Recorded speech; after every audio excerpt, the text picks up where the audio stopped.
오늘 함께 나눌 말씀은 다니엘서 말씀입니다. 이번 주 저희가 읽은 말씀이 다니엘과 호세아서죠. 그 중에 다니엘 4장 34절로 37절까지 말씀 같이 보도록 하겠습니다. 4장 34절로 37절입니다. 다 찾으셨으면 저와 함께 한 목소리로 읽도록 하겠습니다. 시작. 그 기한이 참에 나 느부갓네살이 하늘을 우러러 보았더니 내 총명이 다시 내게로 돌아온지라. 이에 내가 지극히 높으신 이에게 감사하며 영생하시는 이를 찬양하고 경배하였나니 그 권세는 영원한 권세요 그 나라는 대대에 이르리로다. 땅의 모든 사람들을 없는 것 같이 여기시며 하늘의 군대에게든지 땅의 사람에게든지 그는 자기 뜻대로 행하시나니 그의 손을 금하든지 혹시 이르기를 내가 무엇을 하느냐고 할 자가 아무도 없도다. 그때 내 총명이 내게로 돌아왔고 또 내 나라의 영광에 대하여도 내 위엄과 광명이 내게로 돌아왔고 또 나의 모사들과 관원들이 내게 찾아오니 내가 내 나라에서 다시 세움을 받고 또 지극히 위세가 내게 더하였느니라. 그러므로 지금 나 느부갓네살은 하늘의 왕을 찬양하며 칭송하며 경배하노니 그의 일이 다 진실하고 그의 행하심이 의로우심으로 교만하게 행하는 자를 그가 능히 낮추심이라. 아멘. 여러분, 다니엘서는 나름 재밌죠, 그렇죠? 특히 이렇게 선지서들을 쭉 읽다가 다니엘서를 읽어보니까 와, 이거 정말 선지서는 진짜 읽기가 힘듭니다, 그렇죠? 이게 뭔 얘기인지도 모르겠고 이걸 내가 왜 읽어야 되는지. 여러분만 그러는 게 아니에요. 저도 그렇게 생각하면서 성경 읽기를 하고 있는데 이 다니엘서를 넘어오니까 너무너무 재밌어요, 그렇죠? 이야기들이. 특히 이 다니엘서 여러분 기억나는 이야기들 있죠, 그렇죠? 주일학교를 다니신 분들은 뭐 스토리로도 많이 들었겠고요. 무슨 스토리가 기억나십니까? 다니엘서 하면은 풀무불, 그렇죠? 풀무불에 왕이 던졌는데도 그 안에서 무사했던 하나님이 건져주신 이야기도 유명하고요. 그 다음에 또 다니엘서 하면은 주일학교 때 제일 많이 본 그림으로 본 것이 있죠, 그렇죠? 다니엘이 사자굴에 사자랑 앉아서 사자 머리 쓰다듬고 있는 거. 그 광경 기억나시죠, 그렇죠? 근데 저는 사실 예전엔 몰랐는데 그거를 보면서 언젠가 불만을 좀 갖게 되었어요. 왜냐하면은 거기에 보면은 다니엘이 한 20대 정도 되는 아주 아름다운 소년처럼 이렇게 그림이 그려져 있더라고요. 근데 여러분, 사실 그 사자굴에 다니엘이 던져진 나이는 다니엘이요 80세쯤 됐을 때예요. 80세. 그러니까 이미지가 좀 안 좋죠, 그렇죠? 할아버지가 이렇게 요즘 80세 할아버지 아닙니다. 죄송합니다. 죄송합니다.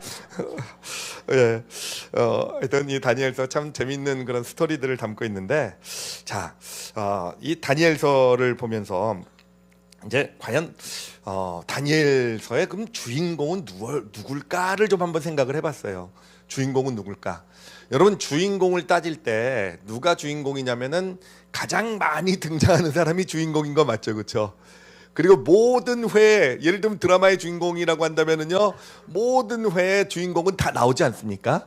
그러니까 모든 회에 다 등장하는 사람이 주인공이다라고 보면 되실 거예요.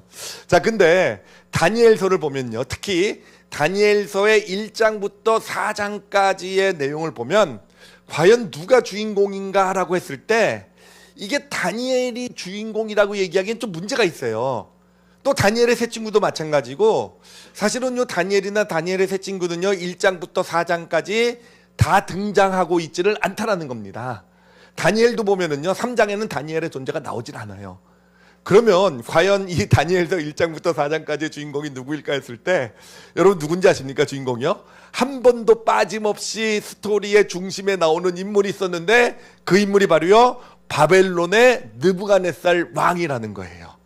그 1장부터 4장까지의 이야기는 실은 뭐 다니엘의 믿음, 친구들의 믿음 이런 걸 보지만 어떻게 보면 그 이야기는 그 안에 주인공은 느부갓네살이고 그 안에 느부갓네살 왕을 통해서 하나님께서 우리에게 보여주고 싶으신 어떤 그런 이야기, 메시지가 있다라는 것이죠. 우리가 알다시피 이 느부갓네살 왕은요 아주 정말 역사상 위대한 정복왕입니다. 위대한 정복 왕이에요. 진짜 전쟁을 누구보다도 잘했던 왕이고, 이 정말 알려진 모든 세계를 다 점령했던 그런 정말 절대적인 통치자 왕, 느부갓네살 왕이 됩니다. 자, 그런데 이 성경에는요, 이 성경 특히 다니엘서 1장에서 4장까지는요, 세상의 그 어떤 역사책도 기록하고 있지 않은 이 느부갓네살 왕에 대한 숨겨진 이야기가 담겨 있다라는 것입니다. 그 숨겨진 이야기가 뭔가? 그 이야기가 어떤 이야기냐면은 느부갓네살 왕이요, 바로 하나님을 믿었다라는 거예요. 예, 이 느부갓네살 왕 정말 뭐 전 세계를 다스리는 정말 정말 위대한 정복왕, 이 세상에 뭐 부족함이 전혀 없는 그런 느부갓네살 왕이라고 할 수 있는데, 그 사람이 어떻게 하나님을 믿게 되었는지 그 내용이 1장부터요 차근차근 4장까지 그 이야기가 전개되고 있다는 겁니다. 그래서 그 느부갓네살 왕의 이야기를 좀 함께 해보려고 합니다. 자, 이 느부갓네살 왕이 이제 사실 뭐 하나님을 알 리가 없었겠죠. 뭐 바벨론에 자라면서 뭐 말독신 섬기든지 뭐 이러면서 또 전쟁해가면서 살아갔는데, 이 느부갓네살 왕이 하나님이라는 존재를 처음 알게 되었던 때는 언제냐면은 이제 전쟁을 하면서 뭐 아수르라든지 이런 큰 나라들은 다 굴복시키고 이제 근동 지역의 작은 나라들을 점령을 해가기 시작하게 되었어요. 근데 이 작은 나라들 중에서도요 제일 아주 정말 끈질긴 나라가 하나 있었어요. 진짜. 와, 진짜 얼마나 끈질긴지 이 느부갓네살 왕이요 무려 3번이나 쳐들어갑니다. 3번이나 쳐들어가가지고 그냥 굴복시키고 그냥 뭐 포로로 잡아가고 막 했는데도 끝까지 굴복하지 않았던 정말 끈질긴 그런 민족이 누구였겠습니까? 바로 이스라엘 민족이었어요. 그런데 이스라엘 민족은 어떻게 그렇게 끈질기냐? 그들 보니까 맨날 하는 것이 하나님이 우리를 지켜주실 것이다, 하나님이 우리를 보호해줄 것이다, 하나님이 우리 하나님이시다, 막 성전도 뭐 어떤 멋진 성전도 세워놓으면서 이 하나님을 부르짖으면서 끈질기게 버텨냈다는 거죠. 그러니까 이 느부갓네살 왕에게 있어서는요, 야, 저 하나님이라는 신을 믿는 민족은 정말 끈질기다, 이런 이미지로 하나님을 처음 알게 된 겁니다. 자, 그런데 이 왕이 어떤 왕입니까? 하나님이 아무리 끈질겨도 내가 더 세, 뭐 이걸 보여줘야 되지 않습니까? 그래서 이스라엘을 완전히 예루살렘을 초토화시켜버리고 성전까지 완전히 짓밟아버린 게 바로 이 느부갓네살 왕이 되죠. 자, 그렇게 하나님의 존재를 처음 알게 되는데, 근데 이제 곧 얼마 안 있어서 또 하나님의 존재를 좀 인식하게 된 계기가 있었어요. 그건 뭐냐면은 포로로 잡아온 그 젊은 청년이 넷이 있었는데, 바로 이 다니엘과 그 세 친구였죠. 이 친구들이 무지 똑똑한 겁니다. 그래서 이 친구들이 이제 바벨론의 영재들만 모아놓는 왕궁 학교에 이 친구들 입학시켰는데, 어떻게 보면 괜히 입학시킨 거예요. 바벨론 아이들은 다 그냥 뒤로 밀러가고 이 졸업시험을 보는데 전교 1등부터 4등까지를 누가 휩쓸었겠습니까? 바로 이 다니엘과 이 세 친구가 휩쓴 겁니다. 휩쓴 거예요. 그래서 왕이 감탄을 하죠. 성경을 보면은요, 야, 정말 똑똑해도 이 바벨론의 그 영재들보다 10배는 똑똑하구나라는 감탄을 만들어낸. 자, 그런데 그들이 또 뭐라 그럽니까? 우리는 누구를 믿어요? 하나님을 믿습니다. 와, 진짜 요즘도 그런 일이 있으면 진짜 교회가 부흥할 텐데, 우리 교회 애들이 정말 전교 1등부터 4등까지 다 휩쓸고 그러면 올리브 교회 가면 그 하나님은 공부 잘하게 해주시는 신이다 이러면 정말 끝내주지 않겠습니까? 그렇게 될 줄 믿습니다. 아이들 다 공부 잘하고 뭐 하여튼 어찌됐든 이제 그런 이미지를 좀 갖게 된 것 같아요. 하나님이라는 존재를 알게 되고 그 백성들을 끈질기게 만들 뿐만 아니라 공부를 잘하게 해주시는 그런 신이구나, 이렇게 정도는 알게 된 것 같아요. 자, 그러다가 이 느부갓네살에게 하나님의 존재를 아주 직접 경험하게 되는, 실감나게 느끼게 해주는 그런 사건이 일어납니다. 그 사건이 뭐냐면은 어느 날 밤에 꿈을 꾼 거예요. 내 꿈을 꿨는데, 여러분 그런 꿈 있잖아요. 이렇게 꿈 굉장히 중요한 꿈인 것 같은데 요 내용이 가물가물한 겁니다. 요 내용이 가물가물하고 잘 정확하게 기억은 안 나는 거예요. 그래가지고 이 느부갓네살 왕이 바벨론에 있는 모든 신하에게 명령을 내립니다. 내 꿈의 내용을 맞춰라. 꿈의 내용을 맞추고 그 해석을 나에게 알려달라, 이렇게 얘기를 합니다. 그랬더니 이제 바벨론 신하들이 난리가 난 거죠. 꿈 내용을 알려주면 맞힐 수는 있는데 내용도 알려주시지 않으면 우리가 어떻게 꿈 내용까지 맞춥니까? 여러분, 저도 그래요. 여러분 저한테 꿈을 좀 해석해달라고 할 때 꿈 내용은 알려주셔야 돼요. 아시겠죠? 그냥 목사님 내 꿈 좀 맞춰봐요. 다니엘 정도의 실력이 되시지 않으십니까? 저 그런 실력 안 돼요. 알려주시고, 예. 하여튼 그 바빌론의 신하들이 난리가 난 겁니다. 그래서 왕이 열받아가지고 그냥 그 자기 군 시위대장을 동원해가지고 저놈의 쓸데없는 그 신하들 다 죽여버려라 이렇게 된 거예요. 그런데 그때 마침 학교를 막 졸업하고 말단 신하가 됐던 다니엘이 나서서 이 느부갓네살 왕의 꿈을 맞추고 그 꿈을 해석해 준 것입니다. 이 꿈이 아주 유명한 꿈이었죠. 이 꿈이 아주 정말 그 어떤 하나님의 어떤 그 역사의 운영을 보여주는 그런 꿈이었는데, 꿈의 내용이 뭐냐면은 신상이 하나 나타났어요. 신상이 나타났는데 머리는 금으로 되어 있는 신상이었고요. 이 목부터 가슴까지는 은이 되어 있고요. 배는요 동이었어요. 동이었고 요 다리 밑에 쪽은요 철로 된 이런 꿈을 꾼 겁니다. 그래서 그 꿈의 내용을 딱 맞추고 그리고 나서 해석을 해주는 거예요. 금은 무엇을 가리키느냐? 바로 느부갓네살 왕이 세우신 바벨론 왕국을, 나라를, 제국을 가리킵니다. 그런데 왕의 나라 이후에 왕의 나라보다 좀 더 못한 나라, 그러니까 은이죠. 금보다 좀 못한 은, 그 나라가 세워지게 될 것이고, 예, 그 나라는 결국 누구를 가리키는 거겠습니까? 페르시아를 가리키는 거였어요. 그 다음 제국이 되었던 페르시아. 그리고 나서 페르시아도 무너지고 그 다음 동과 같은 나라, 페르시아 다음이 누굴까요? 우리 올리브교회 성도들의 역사 지식이 이것밖에 안 되시면 안 되는데, 예, 우리 성가대, 예, 성가대. 페르시아 다음이 누굽니까? 예, 실망이에요. 노래만 잘하시네요 보니까. 예. 페르시아 다음이 그리스잖아요. 알렉산더의 그리스. 알고 계시면서도 겸손으로 모른 척 하셨는 줄 믿습니다. 예, 동은 바로 이 그리스를 가리키고요. 그 다음에 철은 뭐겠습니까? 아주 강력한, 철과 같이 강력한 나라는 바로 로마 제국을 가리키는 거였겠죠. 바로 이렇게 제국의 역사를 보여주는 그런 꿈 내용을 알려주고 해석을 해주게 됩니다. 자, 그런데 사실 여러분, 이 꿈에 진짜 중요한 것은 뭐냐면은 단순히 제국의 역사를 바벨론, 페르시아, 그 다음에 그리스, 로마구나, 이것을 알려주는 것이 사실은 꿈의 중요한 핵심 내용은 아닙니다. 사실은 여러 학자들이, 성경을 본 학자들이요, 이 예언이란 걸 안 믿거든요. 예언이란 걸 안 믿으니까 이렇게 제국의 역사를 나열해 놓는 것을 보면서 이 다니엘서는 소설이다, 소설, 로마 시대 때 유대인 중에 누군가 쓴 소설이다. 그래서 이미 역사를 알고 이거를 마치 그 당시에 다니엘이 예언한 것처럼 만든 소설이다라고 얘기하는데, 여러분, 이거는 핀트가 빗나간 겁니다. 정말 이 꿈의 놀라운 점은 단순히 어떤 제국의 역사를 어떤 알려준 게 놀라운 게 아니라 그 꿈의 마지막 내용에 있어요. 그렇게 어떤 그런 제국의 역사, 그 신상을 보여주더니 꿈의 내용이 뭐냐면은 어디선가 저 먼 곳에서 정말로 아무것도 아닌 것처럼 보인 작은 돌이 나타나요. 그 작은 돌이 나타나서 이 신상을요 가루로 만들어 버립니다. 가루로 만들어 버리고 그 작은 돌이 점점 커나가게 돼서 온 세상을 다 뒤덮게 된다라는 내용이 꿈의 내용이었어요. 여러분, 그럼 그 작은 돌은 누구를 가리키는 거겠습니까? 예수님을 가리키는 거잖아요. 이게 진짜 놀라운 거예요. 이게 이상한 학자들이 얘기하기를 나중에 로마 시대 때 하여튼 소설로 만든 거다. 예. 모든 어찌됐든 그 사람들 주장하는 것들이 다 기원전에, 예수님 오시기 전에 쓰여진 거라는 건 다 그들이 동의하는 거거든요.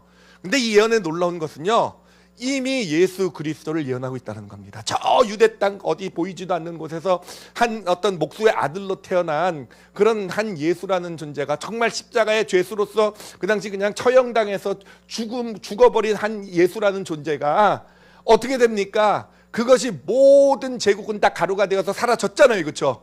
다 사라졌잖아요. 그런데 그 예수님은 사라지셨습니까? 안 사라지셨습니까? 아니요. 한 예수 그리스도라는, 예수님이라는 한 작은 인물로 시작된 이 기독교가, 이 교회가 지금 점점 커져서 이 온 세계를 다 덮어가고 있는 거 아니겠습니까?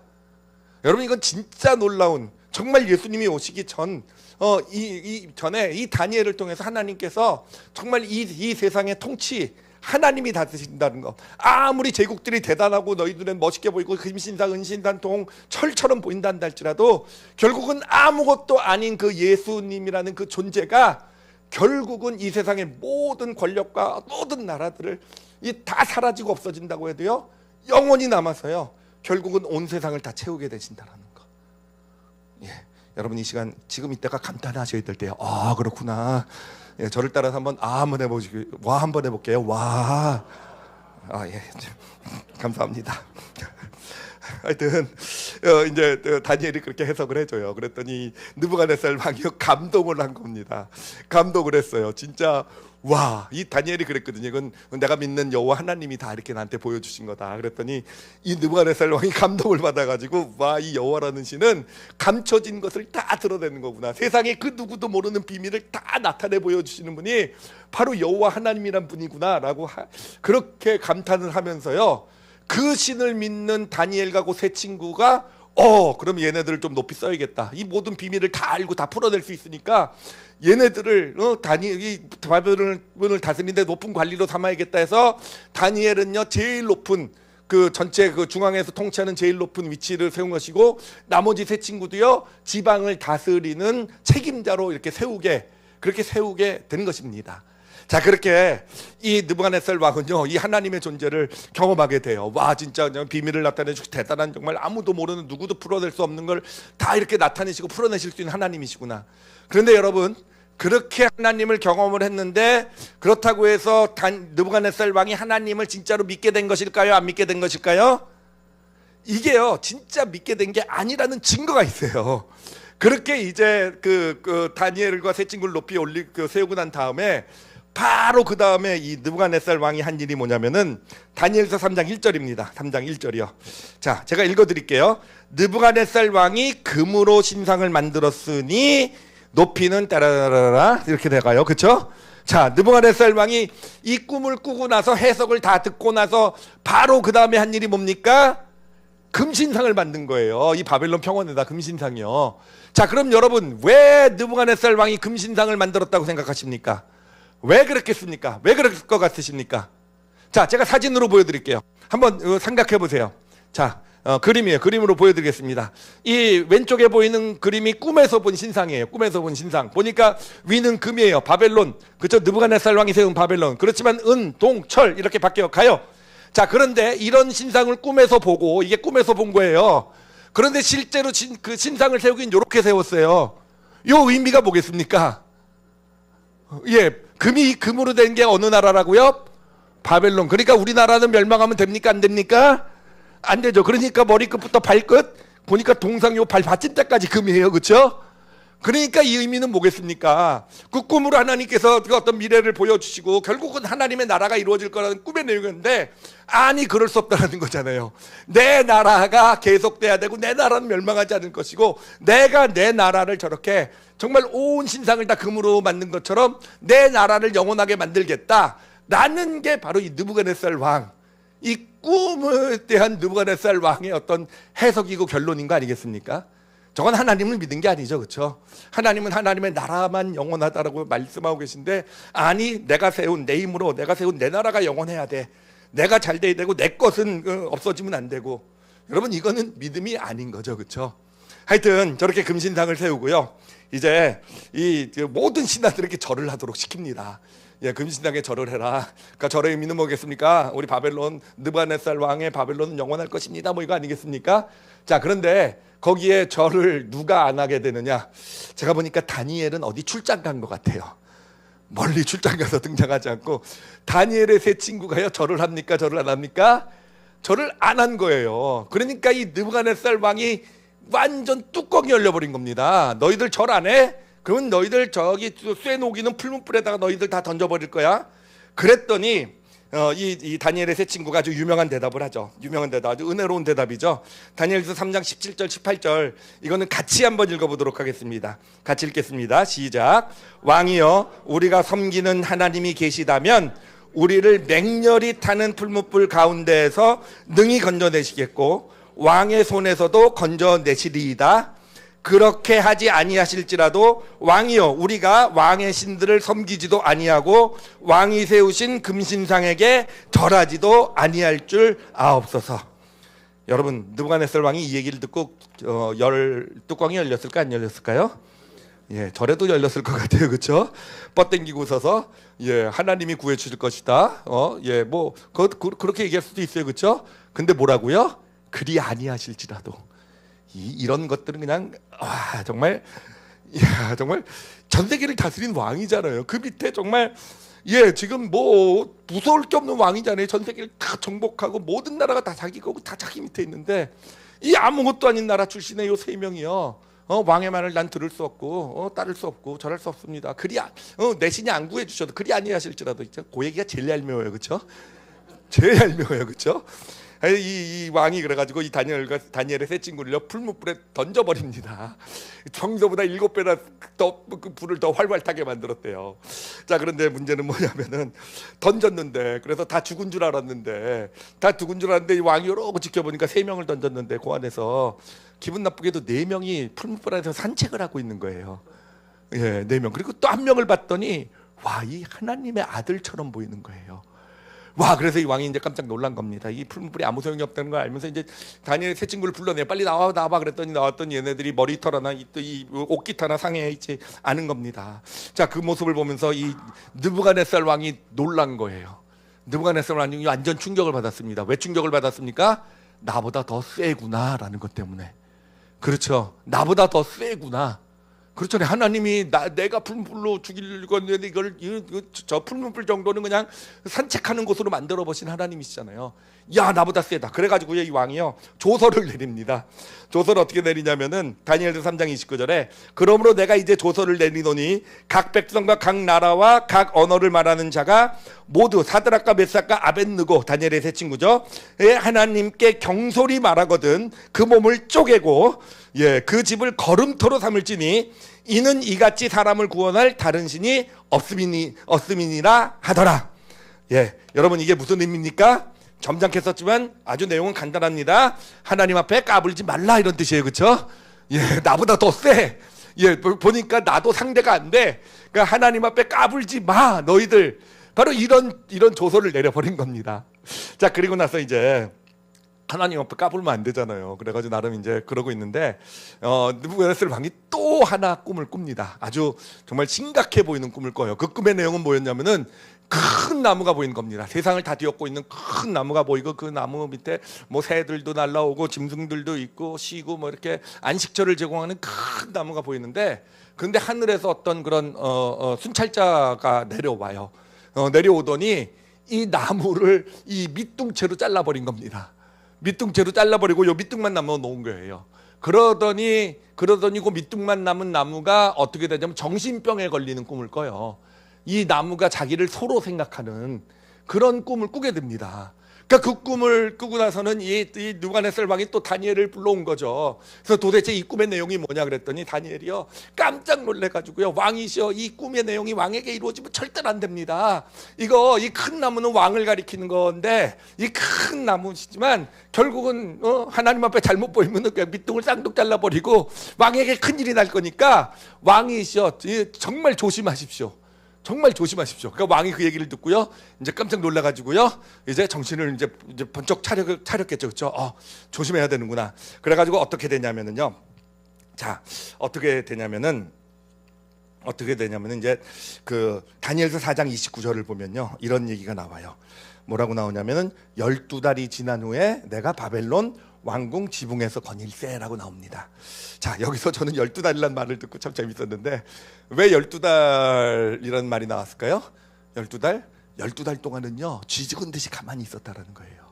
까불지 않고 하나님 앞에 잘못 보이면 높아지면 안 되니까 마음 조심해서 이렇게 12달 동안 잘 그냥 심죽여서 하나님 앞에 밉보이지 않으려고 잘 지냈는데 사람이 그렇지 않습니까? 이게 한 달이 가고 2달이 지났는데도 아무 일도 안 일어나고 이러면 좀 마음이 방심이 되잖아요.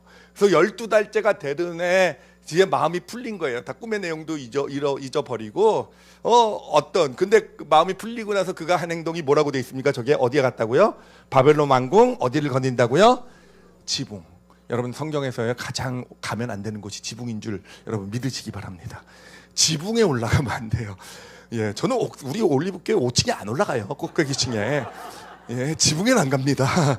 이게 지붕에 가면 이 다윗도요. 그 잘 나가던 다윗, 그 믿음 좋은 하나님의 마음에 합한 다윗도 언제 밧세바와 간음의 죄를 저지르고 언제 그 뭡니까 이 우리야 그 아내 남편 우리야까지 다 죽여버리고 그렇게 된 줄 아십니까? 그 시작의 성경을 보면 뭐라고 된 줄 아십니까? 다니엘이여 지붕에 다니엘이요 다윗이여 왕궁 지붕에 올라갔다라는 거예요. 이 왕궁 지붕에 올라가서 내려다 보니까 지붕에 올라가면 내려보게 되잖아요. 내려보게 되면서 그런 그 안에 있는 정말 좋지 않은 죄성 이런 나쁜 것들이 다 나오게 되었다라는 거 아니겠습니까? 결국 이 느부갓네살 왕도요 지붕에 올라가면서 바로 그 삶이 무너진 거예요. 여러분 지붕에 올라가면 어떤 일이 이루어지는지 아시잖아요, 그렇죠? 지붕에 올라가면은요, 지붕에 올라가면 결국은요 우리가 높은 곳에 올라가면 내려다보게 됩니다. 내려다보게 되면은 어떤 일이 일어나게 됩니까? 다 내 어떤 생각의 주어나 삶의 주어가 나로 바뀌게 돼요. 나로 바뀌게 됩니다. 여러분 잘 보세요. 그 느부갓네살 왕도 보면요, 그 다음 구절 보면 다니엘서 4장 30절 보면요, 이게 정말 신기해요. 지붕에 올라가서 거닐었잖아요, 그렇죠? 그러니까 어떻게 되냐면은요, 이 말씀 보면 나 왕이 말하여 이르되, 나 한번 나왔어요, 그렇죠? 이 큰 바벨론은 누가요? 내가 능력과 권세로 건설하여 누구의 도성이요? 나의 도성으로 삼고 이것으로 뭐라고요? 내 위엄의 영광을 나타내는 것이 아니냐 하였더니, 여러분 이게 지붕에 올라가면 안 되는 이유입니다. 여러분 지붕에 올라가게 되면요 어느샌가 내 삶의 주어가 내가 되어버리는 거예요. 다 내가 이룬 것이 되는 것이고 나를 위한 것이 되는 것이고 내가 내 힘으로 나를 위해서 나 여러분 이게 이 성경이 말하는 교만입니다. 교만이라는 건 다른 것이 아니라 높은 곳에 지붕에 올라가는 것이 올라가서 내려다볼 때, 그래서 삶의 주어가 내가 되는 게 바로 교만이라는 거예요. 여러분 이렇게 내려다보기 시작하고 어떤 내가 삶의 주어가 되면 어떤 일이 나타나는 줄 아십니까? 내 안에서 좋지 않은 것들이 나타나기 시작하게 된다는 거예요. 내 안에 있는 이 교만이 무서운 이유가 뭐냐면 내 안에 있는 죄성을 끄집어내는 일이 된다는 겁니다. 다윗과 같이 정말 엄청난 믿음이 좋았던 왕도, 정말 하나님의 마음에 합했던 왕도 그 안에 있는 어떤 욕망들, 죄성들, 그렇죠? 그 간음을 하고 그 남편을 죽이고 그것을 모르는 척 살아가는 그런 모습, 뻔뻔한 그런 모습들, 다윗에게서 상상할 수 없는 모습이었잖아요, 그렇죠? 다윗이 그럴 거라고 상상할 수 없었던 그 모습이 어떻게 그에게 나타나게 되었는가? 그건 뭐 때문이니까? 교만 때문이에요. 교만이라는 건 뭡니까? 내가 내 삶의 주어가 되는 거예요. 저 왕궁 지붕에 올라갔더니 다윗도요 내가 이룬 것이고, 그 전까지는 하나님이 하셨어요, 그렇죠? 하나님께서 나에게 준 축복이에요, 그렇죠? 하나님의 은혜로 모든 게 된 거예요. 근데 어느새 내가 내 이룬 내 왕국이요, 이 백성들은 다 내 것이고, 그러니까 저기서 목욕하고 있는 여자도 내 거고. 여러분 이게 교만의 무서움이에요. 교만이라는 것은요 내 안에 있는 죄성을 끄집어내는 겁니다. 예, 어느샌가 진짜 잘 살고 정말 믿음 좋게 정말 착하게 살았던 사람들도 교만의 덫에 빠지면요 내 안에서 가장 더러운 죄성도 좋지 않은 그런 모습들, 정말 있는 것 같지도 않았던, 다윗도 그랬잖아요, 그런 모습들이 끄집어져 나오게 된 거예요. 바로 이 느부갓네살 왕도요 바로 이 지붕에 올라가게 되면서요, 예, 결국은 어떻게 됩니까? 꿈대로 되게 돼요. 꿈대로 되게 돼가지고요. 이제 어떻게 되냐면은, 예, 성경을 보면은 지붕에 올라가서 다 내가 이룬 것이 아니야, 내가 다 나 이렇게 되면서 그 다음 구절이 뭡니까? 왕이여 자기를 소처럼 생각하는 정신병에 걸려요. 그래서 들판으로 뛰어갑니다. 예, 왕이요, 전 세계를 다스린 왕이 저기 궁궐이 있어요. 정말 세상에서 가장 정말 황홀한 황금으로 되어 있는 그 정말 모든 권력과 모든 것을 다 누릴 수 있는 그 왕이요, 자기를 소로 생각해요. 자기를 소로 생각합니다. 그리고는요 풀을 뜯어먹는다고 되어 있어요. 예, 제 생각에는 아마 말할 때도 음매하고 말할 것 같아요. 예, 그래요. 그 모든 거를 다 가진 내 건, 나를 이렇게 영화롭게 하고 그 제목들이요 제게는 아무 소용이 없는 것이 되는 거예요. 하나님이 그 사람을 치자, 그래서 그 인생을 건들자. 예, 그래서 소처럼 말고 살아가게 되는 그런 결과가 나타나게 된 겁니다. 자, 그런데 그가 이제 드디어 하나님을 믿게 돼요. 드디어 하나님을 믿게 되는데 어떻게 믿게 되는지 한번 잘 보세요. 자, 보면 뭐라고 돼 있냐면요, 예, 말씀 그 다니엘서 4장 34절이에요. 거기에 뭐라고 돼 있냐면요, 그 기한이 참에 나 느부갓네살이 뭐라고요? 하늘을 우러러 보았더니. 하늘을 우러러보았더니 하늘을 우러보면 어떻게 됩니까? 내 삶의 주어가 바뀌는 거예요. 내 삶의 주어가 하나님으로 바뀌게 돼요. 하나님으로. 느부갓네살 왕의 고백을 한번 볼게요. 그랬더니요, 내 충명이 다시 내게로 돌아온지라. 이래 내가 지극히 높으신 이에게 감사하며 영생하신 이를 찬양하고 경배했더니 그 권세는 영원한 권세요 그 나라는 대대에 이르리로다. 그 입술에 지금 누가 계속 당기고 있습니까? 하나님이 당기고 있잖아요. 그렇죠? 여러분, 오늘 이 느부갓네살 왕의 이야기 가운데서 우리가 좀 생각해 볼 것이 있는데, 첫 번째는 진짜 구원의 의미가 무엇인지를 좀 생각을 해봤으면 좋겠어요. 이 말씀에서 우리가 느부갓네살 왕의 이야기에서 볼 수 있는 것이요, 하나님의 존재를 알고 인정하는 것이요, 했다고 해서 그것이 구원은 아니라는 거예요. 그러니까요, 성전도 보고 하나님이란 것도 알게 계시다는 것도 알게 되고, 또 다니엘과 새 친구를 통해서 공부를 잘하게 하고 탁월하게 하는 하나님의 존재를 알았다고 해서 그게 구원, 하나님의 자녀 백성이 된 건 아니라는 거죠.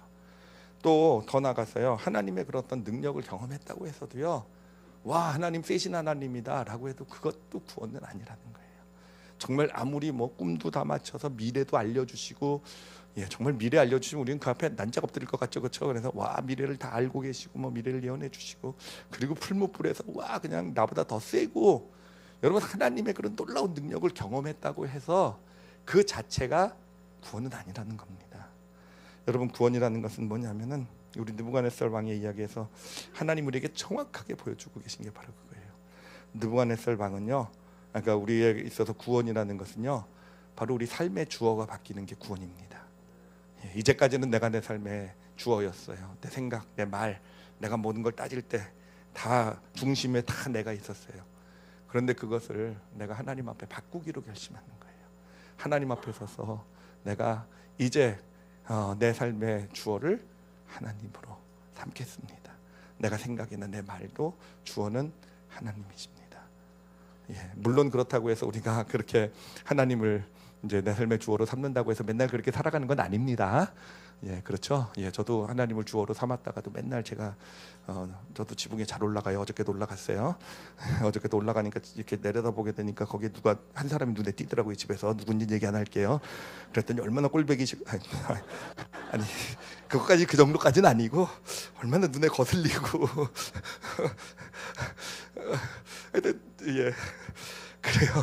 그래 우리는요. 그러니까 믿음이라는 건요, 구원이라는 것은 결국 내 삶의 주어를 하나님으로 삼기로 결심하는 게, 내가 그렇게 하나님 앞에 고백하는 게 구원이에요. 이제는 내가 하나님이 내 삶의 주인이십니다. 주님이라 그러잖아요, 그렇죠? 그거는 내 삶의 주어가 되신 분이 하나님이십니다. 라고 고백하는 게 구원이고요. 믿음의 길은요, 우리는 여전히 내가 그래도 구원, 내 삶의 주어가 돼서 살아가고 있지만 조금씩 더 어느샌가 하나님이 내 삶의 주어가 되어져 가는 게 믿음의 길이에요. 여러분, 믿음이 성장했다라는 건 뭐겠습니까? 단순히 내가 뭐 하나님 말씀 잘 지키고 뭐 이런 게 사실은 그거는요, 믿음의 어떤 믿음이 좋아진 결과일 수 있지요. 그 자체가 어떤 구원의 어떤 믿음이 성장을라고 얘기할 수는 없어요.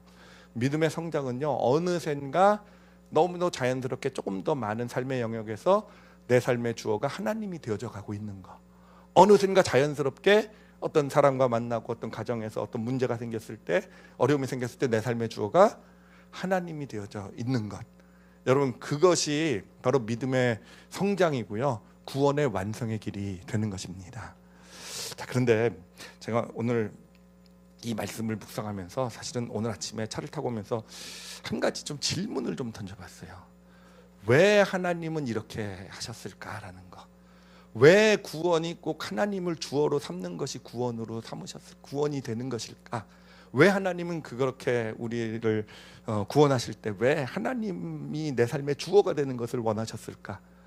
왜 그러셨을까를 고민을 해봤어요. 그냥 하나님은 그냥 하나님이 얼마나 잘나고 높으시고 멋있으시고 똑똑하신지를 보여주려고 하나님을 주어 삼고 하나님을 주인 삼고 살아라. 그럼 뭐 너희가 복 받을 것이다.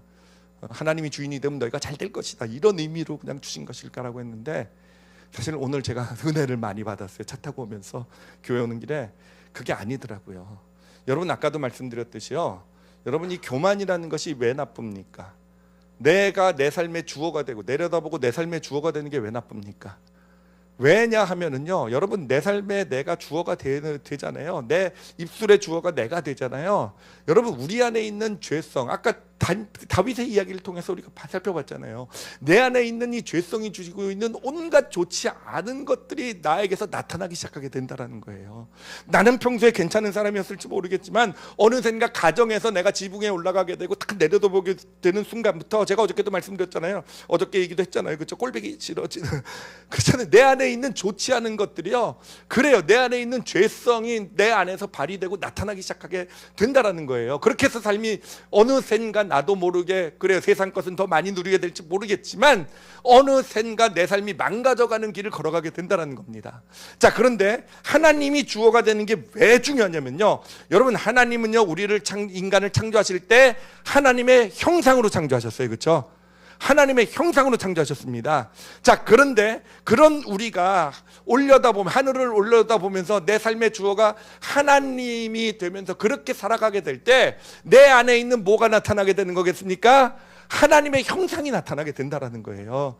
그래서 여러분, 하나님의 형상이, 하나님이 주어가 되는 삶을 살아가게 될 때요, 그냥 단순히 뭐 하나님이 뭐 축복 주시고 잘 되시는 게 아니라, 하나님이 어떤 상황에서도, 어떤 그런 어떤 내 삶의 터전에서도, 또 내가 문제가 생기고 질병이 있고 뭐 어떤 어려움이 있고 할 때도 하나님이 주어가 되는 어떤 그런 마음으로, 생각으로 삶을 살아가게 되면 내 안에 있는 좋은 것들이 발휘되어져 나타나게 되는 줄 믿습니다. 그렇게 해서 내 안에 있는 하나님의 형상이 내 모습이 되어져 가는 것이고, 그렇게 해서 하나님이 예비하신 그런 축복된 삶의 모습으로, 축복된 인격과 성품으로 세워져 가는 그런 축복을 보게 되는 것입니다. 여러분, 하나님께서 바로 이거를 구원으로 정하신 이유가 바로 거기 있어요. 하나님은요, 정말 하나님이 원하시는 건 그거예요. 하나님이 원하시는 건 하나님의 형상으로 창조하셨잖아요. 예, 하나님이 뭐 못하실 일이 뭐가 있겠습니까? 모든 것 다 하실 수 있는 분이요, 하나님의 형상으로 인간을 창조해 놓고요, 인간에게 그 하나님의 형상으로서 우리 인간이 세워져 나가기를 바라시는 것, 여러분, 이게 하나님의 계획이고요, 하나님의 소망인 줄 믿습니다. 그래서 하나님께서는요, 여러분, 우리가 느부갓네살 왕의 이야기를 통해서 우리가 또 볼 수 있는 사실은 뭐냐면요, 하나님은 느부갓네살 왕을 한번 찍으셨잖아요. 그렇죠? 하나님이 이렇게 찍으셨는데 한번, 여러분, 우리가 볼 수 있는 건요, 하나님은요, 한번 찍으시면요, 끝장을 보시는 분이 하나님이신 줄 믿습니다. 끝장을 봐요. 느부갓네살 왕이 어떤 사람입니까? 사실 어떻게 보면 하나님을 믿기 가장 힘든 왕이에요. 그렇죠? 하나님을 믿기 가장 힘든, 세상의 모든 것을 다 누리는 사람이란 말이에요. 뭐가 부족한 게 뭐 있어야 하나님을 믿죠. 여러분, 왕으로 태어나지 않은 걸 감사하게 여기시기 바랍니다. 하나님 못 믿어요, 진짜. 그런데 느부갓네살 왕을 통해서 보여주신 것, 이 다니엘서를 통해서 하나님 보여주신 것, 하나님 찍으시면요, 하나님이요, 절대 그냥 놓아두시지 않으십니다. 하나님의 뜻은요, 느부갓네살이 이미 잘 살고 있잖아요. 이미 부족한 거 없고 이미 뭐 놀라운 성취도 이루고, 하나님의 뜻은 거기에 있는 게 아니에요. 아무리 부족한 사람이란다 할지라도, 아무리 높고 뭐 모든 걸 다 누린 사람이라도, 하나님이 원하시는 것은요, 그 사람의 삶의 주어가 하나님이 되어져 가는 거예요. 그렇게 해야 진짜 하나님의 형상으로 그 사람이 세워져 가는 걸 하나님은 아시고 계시기 때문에, 그래서 하나님께서는 좋은 것을 주시기도 하고 하나님의 능력을 나타내 보여주시기도 하지만, 때로는요, 느부갓네살 왕처럼 정말 정신병이 걸려서, 그냥 자기를 서로 생각해서 내가 이루었고 내가 정말 나나 했던 이 모든 것들이 아무 소용이 없게 된 거잖아요. 여러분, 그렇게 해서라도 하나님은요, 느부갓네살 왕의 삶의 주어를 하나님으로 바꿔주신 것, 여러분, 이게 하나님이 하시는 일이 되는 것입니다. 여러분, 우리도 제가 이 느부갓네살 왕에 대한 이야기를 할 때마다 제가 꼭 사용하는 표현이 하나 있어요. 뭐냐면, 맞고 깨질래, 그냥 깨질래, 이 얘기를 합니다. 여러분, 맞고 깨지시겠습니까? 그냥 깨지시겠습니까? 가능하면 그러시길 바랍니다. 여러분, 느부갓네살 왕도요, 하나님이 진짜 깨 버리셨잖아요. 그렇죠? 근데 정신병까지 걸리게 하셔서 깨시는 분이 하나님이세요. 하나님이요, 우리의 모든 걸 다 축복하실 수 있으시지만 때로는 우리에게 어려움도 허락하시고, 때로는 우리에게 어떤 그런 내가 갖고 있는 것들을 어떤 정말 놓게도 만드시고, 어떤 고난과 어려움을 허락하시는 이유는요, 저는 단 하나라고 믿어요. 그런 여정을 통해서 하나님은요, 뭘 원하십니까? 하나님이 주어가 되시길 원하시는 거예요. 내가 붙들고 있어서 내가 이룬 것, 내 삶을 지탱해 주는 것, 이거 아니면 내 삶이 안 되는 것, 이런 것들을 놓고 내 삶의 주어가 하나님이 되게 하시는 것. 여러분, 그게 하나님의 소원이고, 하나님이 우리 삶을 통해서 이루어 가시는 그런 일이 되시는 것입니다. 그러니까 맞고 깨질래, 그냥 깨질래? 여러분 어떻게 해요? 예, 절대 포기하지 않으세요. 저는 어떻게 보면 참 안 됐다라는 생각이 들기도 해요. 여기 앉아 계신 분들은 다 지금 하나님이 찍으신 거거든요. 느부갓네살 왕 찍듯이 여러분 지금 다 찍어 놓으신 거예요. 예, 그러니 맞고 깨지지 마시고, 우리 말씀을 통해 알았잖아요, 그렇죠? 하나님 원하시는 것이 무엇이고, 그리고 하나님 왜 그걸 원하시는지, 그게 진짜 축복이 되니까. 진짜 하나님은 우리가 하나님의 형상으로서 살아가기를 원하시니까, 세워지기를 원하시니까, 그렇게 세워지게 될 때 진짜 우리에게 있는 어떤 그런 것들도 진짜 내 삶에 유익이 되고 축복이 되는 걸 아시기 때문에, 하나님이 주어가 되지 못하면 아무리 많은 걸 누리고 아무리 좋은 어떤 이런 것들이 있어도 어느샌가 내 안에 있는 죄성이 나오고, 그것이 내 삶을 망치는 걸 아시기 때문에, 여러분, 우리 하나님이 주어가 되시는 그것이 구원이고, 그것이 믿음의 길의 여정이고, 그렇게 살아가게 될 때 정말 하나님의 형상으로 세워져가는 그런 축복, 그 믿음의 길 가시는 우리 올리브교회 성도들이 되시기를 예수님의 이름으로 축원합니다. 기도하시겠습니다. 이 시간 기도하실 때요, 우리는 사실 계속 우리 입장만 돼서 생각을 해요. 그래서 우리는 내가 원하는 것, 내가 누리고 싶은 것. 왕 보면 부럽잖아요, 그렇죠? 와, 얼마나 좋고 행복하고 멋있을까, 저런 삶 하면 나도 얼마나 멋질까. 근데 하나님은요, 그렇게 보시질 않으세요. 하나님 그렇게 보시지 않으세요. 하나님 아시고 계신 거예요. 너의 삶의 주어가 너가 될 때 아무리 많은 것을 누려도 내 삶이 얼마나 불행하고 아파질지 하나님은 보시고 계신 거예요. 내 안에 있는 죄성이 스스로 를 망가뜨릴 거라는 거. 하나님은 너무 정확히 보고 계신 거예요. 우리가 주어를 하나님으로 삼고 살아가게 될 때 정말 세상의 모든 걸 다 누리든지, 아니면 정말 어떻게 보면 세상에서 보면 참 좀 안타까운 인생처럼 보이는 삶이란다 할지라도요, 하나님이 주어가 되시게 될 때요, 그 인생은요, 이 땅에서 점점 더 천국을 누려가는 복된 인생이 되어져 갈 줄 믿습니다. 그래서 이 시간 기도하실 때 하나님의 그 마음을 좀 우리 마음에 담았으면 좋겠어요. 이제까지는 내 마음을 가지고 다 삶을 바라봤잖아요. 다 내 마음을 가지고 나 하면서 내 삶의 환경, 나에게 닥친 어려운 문제들, 이런 거 다 바라봤잖아요. 그런데 이 시간만은요, 기도할 때만은 우리가 하나님의 마음을 가지고 좀 바라봤으면 좋겠어요. 그리고 하나님이 주어가 되시는 그런 삶에 대해서 좀 하나님께 믿음을 고백해 봤으면 좋겠어요. 아마 보일 것 같아요. 하나님이 정말로 원하시는 게 무엇인지. 정말로 우리는 어떤 문제가 생겼을 때 그 원인을 다 바깥에서 찾아요. 이 사회가 문제고, 이 나라가 문제고, 환경이 문제고, 누군가가 문제고, 그래서 내가 이렇게 힘들고 이렇게 어렵고. 네, 하나님은요, 그렇지 않다라는 거예요. 문제는요, 내 삶의 주어가 나가 되어 있기 때문에, 삶의 주어가 하나님으로 바뀌게 되면요, 그때부터요, 하나님께서 그 삶을 열어주신 줄 믿습니다. 여러분, 느부갓네살 왕도요, 성경을 보면요, 하나님의 때가 임했다고 되어 있어요. 그 기한이 찼다고 되어 있어요. 때가 임했다고. 언제 때가 임했는지 아십니까? 하늘을 우러러 보았더니 라고요. 그래, 우리의 삶의 때도요, 언제 임합니까? 내 마음이 힘들고 고통스럽고, 우리가 진짜 하나님을 우러러 볼 수 있다고 한다면, 진짜 하나님이 주어가 되는 그런 마음의 결심을 하고 그렇게 살아갈 수 있다고 한다면, 그때가 하나님의 때의 시작이 되어져 가는 줄 믿습니다. 그래서 이 시간 하나님께 그렇게 고백드리셨으면 좋겠어요. 하나님이 주어가 되는 삶을 살아가게 하여 주시옵소서. 특히 어려움과 문제 가운데, 갈등 가운데 마음이 힘든 어떤 그런 부분이 있다고 한다면, 하나님이 주어가 되어서 하나님의 마음을 가지고 내가 삶을 바라보고 내 이웃들, 이 사회, 이 환경을 바라볼 줄 아는 제가 되게 하여 주시옵소서라고 기도하셨으면 좋겠고요. 그리고 무엇보다도 진짜 중요한 것이, 만약에 아직 하나님을 내 삶의 주님으로서, 주어로 이렇게 하나님께 고백드리지 않았다고 한다면 이 시간 고백 꼭 드리셨으면 좋겠어요. 그런 분이 계시다고 한다면 시작이 될 겁니다. 저도 하나님을 주어로 사는 삶을 살고 싶습니다 라고 고백해 드리세요. 그래서 내가 내 삶의 주어가 되는 걸 내려놓고, 하나님의 사랑은 이미 확정이 됐잖아요. 확증이 됐잖아요. 십자가에서. 이제 하나님을 신뢰하고, 우리를 사랑하신 하나님을 신뢰하고 하나님이 주어가 되는 삶을 살아가게 하여 주시옵소서. 내 삶에서 하나님의 형상이 나타나게 하여 주시옵소서.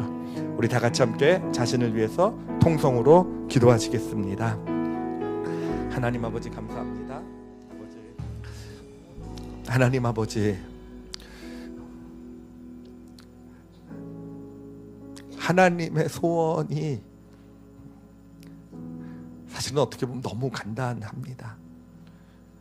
때로는 우리를 고난과 어려움 가운데 놓아두시기도 하시는 하나님의 그 마음이 무엇인지를 이 시간 우리가 보게 해주셔서 감사합니다. 아버지, 우리 올리브교회 성도들 어떤 삶의 모습 가운데 있든지 아버지, 지금 이 시간 그 삶의 모습에서 하나님이 주어가 되어 주시옵소서. 하나님, 그것이 이기는 길인 줄 믿습니다. 하나님, 질병 가운데 있든 물질의 문제 가운데 있든 또 가정의 어려움, 자녀, 어떤 문제이든 하나님, 어떻게 보면 답은 간단해요. 하나님 원하시는 답은 하나님이 주어가 되어서 하나님을 주어로 삼으며 그렇게 삶을 살아갈 수 있는, 그렇게 해서 하나님의 때가 임하는 하나님의 놀라운 역사를, 느부갓네살 왕을 통해서 보여주신 하나님의 놀라운 축복의 때가 또한 우리 성도들의 삶 가운데도 임하게 하여 주시옵소서. 감사드리며 예수님 이름으로 기도드렸사옵나이다. 아멘.